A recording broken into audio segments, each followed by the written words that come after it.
Hello, today I'm going to teach you how to make this butternut squash noodle recipe with Brussels sprouts and bacon. It looks like cheese, right? It's veggies, and when they look cool, they taste even better. So we're going to make these together. I have the, there's a little Teddy cameo for you, him and all his toys in the living room. I've got the butternut squash already baked. I'm going to show you how to do it on the veggie spiralizer. But we're going to jump right in with the Brussels sprouts. So the Brussels sprouts I am doing on the Rapid Prep mandolin. If you don't have Brussels, but you want to use cabbage, you could totally do that because Brussels sprouts are really like baby cabbages. And just wash them off, and then you're going to just trim off the end. Usually that looks kind of dried out. These are kind of small, but any size will work. And then you want to make them kind of thin, and you probably won't know until you start chopping them how thin you want them to be. So I want them to be about like this. So on the Rapid Prep mandolin, I have it on the 4 setting on the slice, and it's really easy to do. So this is a perfect recipe for fall season.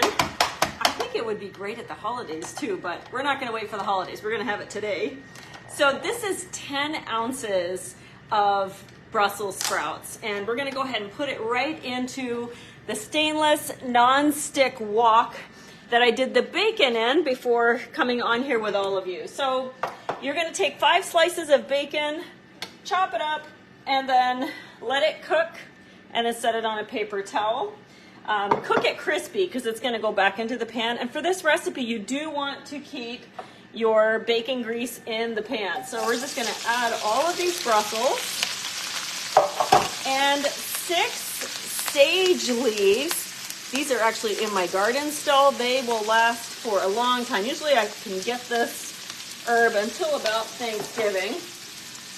So we're going to just let these cook for 3 to 4 minutes or so. You just kind of want them to get tender.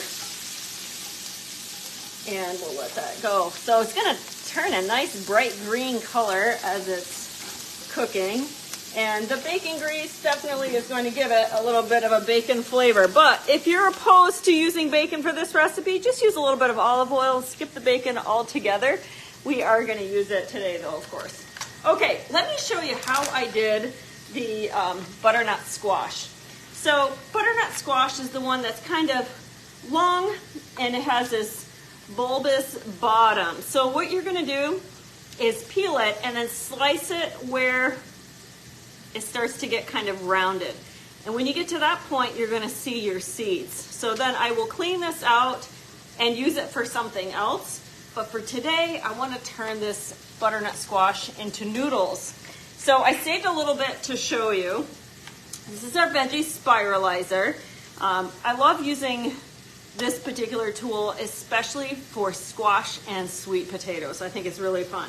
So let me see where my opening is so y'all can be impressed when the noodles come out. So I'm just going to turn. You want to turn with something hard like this, with pressure and with some speed, and it turns that vegetable right into noodles. So I'm using the fettuccine blade. There's a thinner blade as well, but for butternut squash, this works perfectly. And then once you get about this low, it stops turning it into noodles. Look at that. Isn't that fun? Even people who say they don't like squash will love eating these. Really fun. So when you get to this bottom piece, you're just going to lift this up, peel it off, and then I'm going to just dice this up and roast it with the rest of my squash for something else. So pretty fun, right? Okay, let's go put it all together and take a look. So look how bright these Brussels are. Super colorful. They are ready for the next step. This recipe only has a few ingredients, so you'll love making it.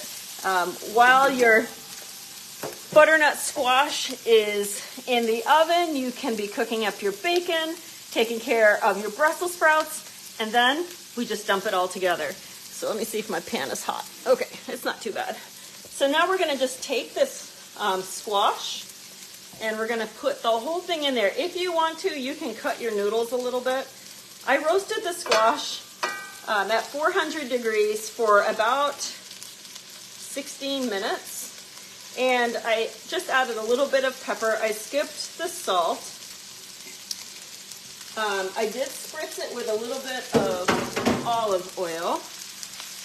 And we're going to go ahead and give that a toss. We'll add half a cup of chicken broth. It's going to help steam it up a little bit. I just use this for my chicken broth. Anytime I don't need more than like half a cup, I just use the better than bouillon. And let's go ahead and add all of the bacon.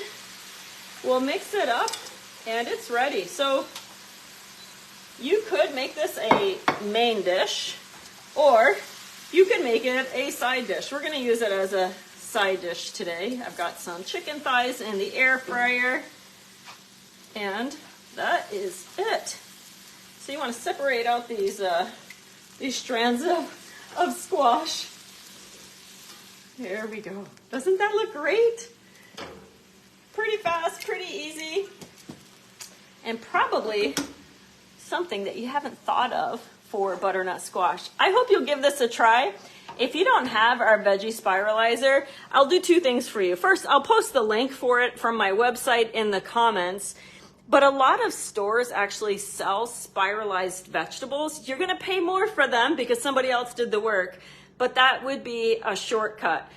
Doing vegetable noodles like butternut squash on the veggie spiralizer does take a little bit of muscle on top. So if you struggle with hand or wrist strength, you'll have an easy time when you're spiralizing zucchini, but butternut squash might be a little hard for you. If you don't struggle with your wrists, you won't have any problem with it at all. So I hope you'll give this a try, and thank you so much for watching tonight. Take care.